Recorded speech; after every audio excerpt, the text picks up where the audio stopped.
Le doy la bienvenida a mi segundo invitado de la noche, Juan Gutiérrez, secretario general por el Partido de Avanzada Nacional y candidato presidencial por el mismo partido. Don Juan, bienvenido, gracias. Muchas gracias, buenas noches. Gracias por estar aquí con nosotros. Un momento sumamente difícil para la política guatemalteca. Usted no es la primera vez que va a correr como candidato a la presidencia. Sería esta su segunda, si no estoy equivocado. Mi segunda, la vez pasada fue la primera vez que estuve en política, era nuevo, entré en política específicamente para la campaña, pero ahora ya tengo todo el enfoque en contra de la corrupción, que ese es mi objetivo principal desde hace 6 años. Estaba viendo yo un video precisamente promocional de lo que es su campaña y es muy crudo, muy rudo o muy concreto en las imágenes y en las palabras. Llama ratas a las ratas que aparecen en la imagen, pero me imagino que se refiere a muchos políticos tal vez. Yo diría que no solo políticos, porque recordemos que la corrupción tiene 2 caras, es como el tango, se necesitan 2 para bailarlo. Hay corruptos y hay corruptores. Y ambos son igual de criminales, ¿no? El corrupto y el corruptor, y a ambos les llamamos ratas. La razón de hacer una campaña tan gráfica es para crear la conciencia de la gravedad y la seriedad del problema. ¿Y cree usted que era necesario mostrar son desagradables las imágenes, las ratas ahí entre la basura? Es que la corrupción es desagradable. Claro, pero me refiero a que gráficamente se tenía que llegar a ese nivel. El hablar de corrupción es más suficiente con lo que está pasando en Guatemala, ¿no parece? Sí, pero mire, a veces es necesario para crear la conciencia y ha tenido un efecto muy positivo. De hecho, ya hay otros grupos políticos que están copiando la misma idea. ¿Ah, sí? Sí, hay varios otros, a unos se les rebalsa el vaso y a otros de otra forma, pero al final de cuentas es la misma idea y a mí me alegra porque quiere decir que estamos agarrando claramente el entendimiento de la gravedad del problema de la corrupción. Ahí estamos viendo el video del que estaba haciendo yo referencia hace un momento de su campaña. Bueno, vamos a hablar un poco de lo que está ocurriendo en este momento. Juan Gutiérrez, candidato del PAN. Político a final de cuentas, porque si ya es la segunda intentona, ¿no?, para poder llegar, lo hace político ya de entrada.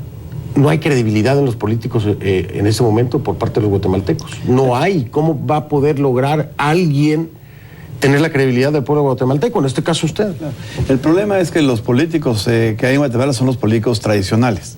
Ya todos han sido, si vemos todos los demás candidatos, ya fueron diputados, o ya fueron ministros, o ya fueron gerentes de la presidencia, o trabajaron en la municipalidad. O sea, todos, sin excepción, han estado involucrados directamente en gobiernos anteriores. Yo jamás. Es más, en mi partido, la propuesta política que vamos a presentar este domingo en nuestra convención, en nuestra Asamblea General Nacional, y todos nuestros candidatos son personas que no van para reelección, como en el caso de la mayoría de los otros. Digamos, casi todo el Congreso va a reelección, pero son los mismos de siempre. Entonces, se están repitiendo, dice usted. Bueno, por lo ejemplo, pero es el mismo caso. Valdizón, por ejemplo, fue candidato en las pasadas elecciones, estuvo en la segunda vuelta con Otto Pérez Molina. Yo estuve allá, pero dirían que usted también se está repitiendo porque viene de ser candidato en esa misma elección. Hay una diferencia muy grande. Valdizón ya fue diputado, Valdizón ya ocupó cargos de gobierno en el pasado, en cambio mi persona jamás. Yo he sido un empresario toda la vida dedicado a mis negocios. ¿Y esto no puede ser una debilidad? Es decir, una cosa es ser empresario y otra cosa es ser político. Y perdóneme por experiencia propia en México, Juan Herranz anda por ahí, no voy a decir el nombre del candidato, pero no se puede manejar un país como una empresa. En México ocurrió en algún momento y no nos fue nada bien. No, yo estoy claro de eso y por eso tengo buenos asesores con mucha experiencia, pero lo que necesitamos es gente nueva, gente fresca. Y al final de cuentas, para ser presidente lo que se necesita es tener habilidad ejecutiva. Yo sé que no es lo mismo ser empresario que político, pero tampoco es lo mismo ser fabricante que ser vendedor, que ser agricultor. Yo he tenido la oportunidad de trabajar en las diferentes funciones, incluso a nivel internacional. De hecho, me ha abierto los ojos mucho sobre cómo se deben hacer las cosas.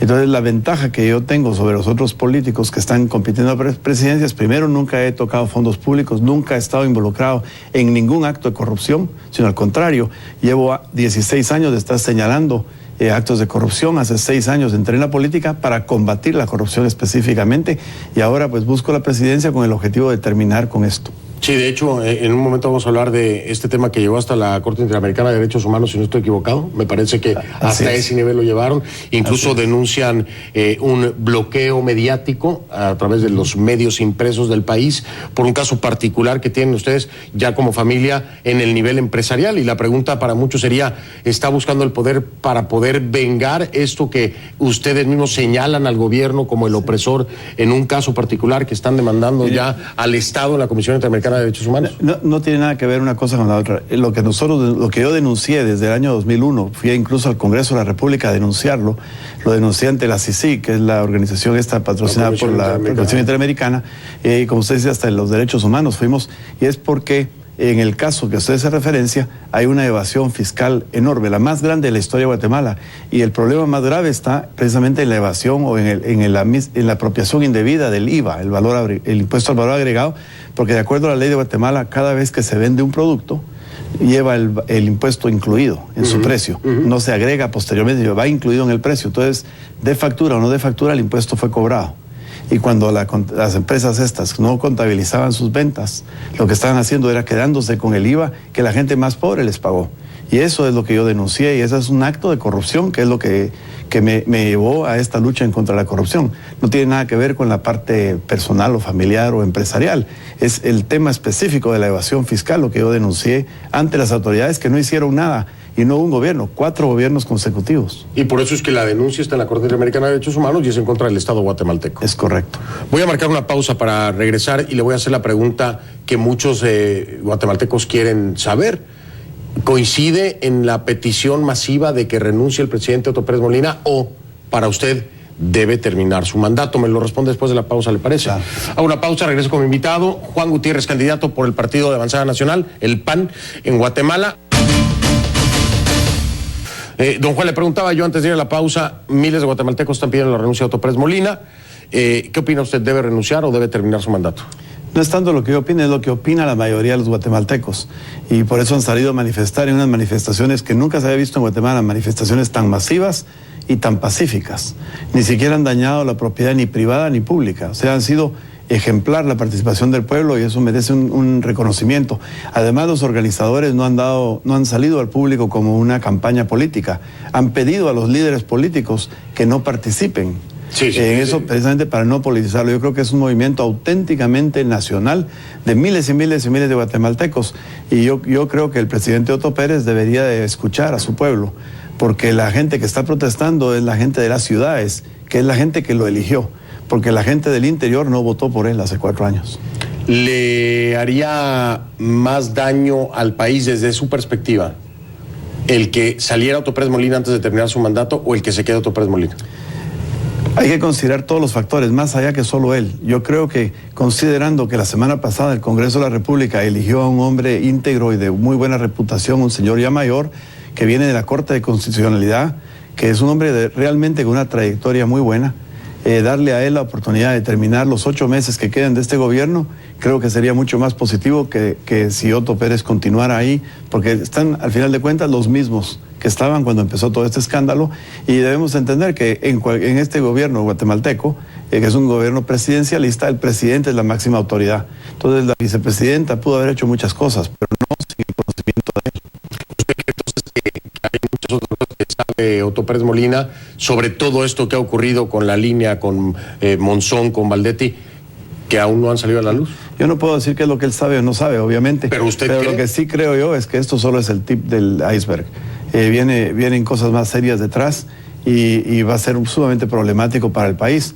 Y ahora que tenemos un buen hombre en la vicepresidencia, creo que sería muy, muy apropiado que, escuchando la opinión del pueblo, que es quienes lo están cantando, no somos los otros políticos o los empresarios lo están pidiendo ahora, pero los empresarios realmente no contamos acá. La democracia es la mayoría, y la mayoría ha estado hablando en los parques, ha estado hablando en las redes sociales, y yo creo que el presidente debe escuchar al pueblo. Bueno, pues ahí está la propuesta, ya me respondió la primera pregunta en lo que usted cree. Valdizón, Manuel Valdizón es otro de los candidatos. En las elecciones pasadas estuvo en la segunda vuelta, compitiendo precisamente con Otto Pérez Molina. Usted tuvo una alianza con Valdizón. El día de hoy le pregunto, ¿hay alianza otra vez con él? ¿Ya no? ¿Y por qué? Alianza no tuvimos. Yo participé en las elecciones. La situación en Guatemala es que las elecciones son de 2 vueltas. En la segunda vuelta van solo los primeros dos que terminaron adelante en la campaña. Los demás partidos políticos, como tienen su maquinaria electoral, las bases de los partidos quieren continuar, no se alejan. Entonces todos los partidos, sin excepción, buscan una alianza. No es dependencia del candidato o del secretario del partido, sino es la base del partido. Y si el partido no mantiene su unidad, se rompen los partidos. Que hay mucha fragilidad partidaria en Guatemala por la forma como está constituido el sistema. Entonces fue el partido realmente el que decidió dar el apoyo a uno o al otro. Ahora, yo preferí, cuando no tenía alternativa que apoyar a uno o el otro, prefería apoyar a Valdizón, que en aquel momento era un desconocido relativamente. Hoy día sabemos de cosas de él. Yo no lo volvería a hacer nunca. No lo volvería a hacer. No lo volvería a hacer. Pero con lo que yo sabía hace 4 años, era definitivamente una mejor opción. ¿Y por qué no lo volvería a hacer ahora? Porque ahora se han destapado durante estos 4 años mucha información sobre él, sobre su trayectoria y sobre todo la forma como él ha conducido su campaña electoral, haciendo pre-campaña de una forma abusiva. Han pintado paredes, han pintado árboles, han pintado los cerros. Es impresionante la cantidad de daño que le han hecho al ambiente es un abuso y que no han incumplido todas las leyes electorales posibles. Déjeme, hablando de leyes electorales, antes que se nos vaya el tiempo, que este es un tema muy importante y los guatemaltecos quieren respuesta. Los fondos de campaña, el dinero que no se comprueba, no se dice de dónde viene, que rebasaron todos rebasaron en las elecciones pasadas el techo que estaba programado. Todos, nosotros no. Todos, me refiero a los dos finalistas, vamos a decir así, en la segunda vuelta. Claro. Lo rebasaron los dos, por mucho. Sí. Tiene que haber una reforma electoral, tiene que ser transparente, se tiene que decir de dónde viene. ¿Está de acuerdo o no? Estoy de acuerdo, pero no hay necesidad de cambiar la ley porque ya está en la ley. Es obligatorio, es obligatorio. Lo que pasa es que no se está respetando la ley. Cambiar la ley no resuelve el problema, hay que respetarla. En el caso nuestro, por ejemplo, en la elección pasada nosotros no excedimos el techo permitido. Fuimos totalmente transparentes en decir toda nuestra información financiera. En este año estamos haciendo lo mismo. Y que conste, somos el único partido político de más de 10 que están participando hoy día en las elecciones que no hicimos campaña anticipada. O sea, campaña anticipada es anterior. Tiempos, claro. Nosotros entramos después de la convocatoria, que es lo que manda la ley. Bueno. Y además denunciamos a los otros partidos por hacerlo ilegalmente y le hemos pedido al Tribunal Supremo Electoral que castigue a quienes nos hayan incumplido la ley, porque nosotros, que la cumplimos, quedamos en desventaja. Pues pero vamos a cumplir la ley a cabalidad. A cumplir las leyes. Don Juan. Muchas gracias. Muy amable. Gracias por haberme acompañado aquí. Lo voy a ver pronto por allá en Guatemala, porque me toca hacer muchas cosas en Guatemala. Ya lo veo pronto. Lo veo pronto. Gracias. Me acompañó don Juan Gutiérrez, candidato por el Partido de Avanzada Nacional en Guatemala.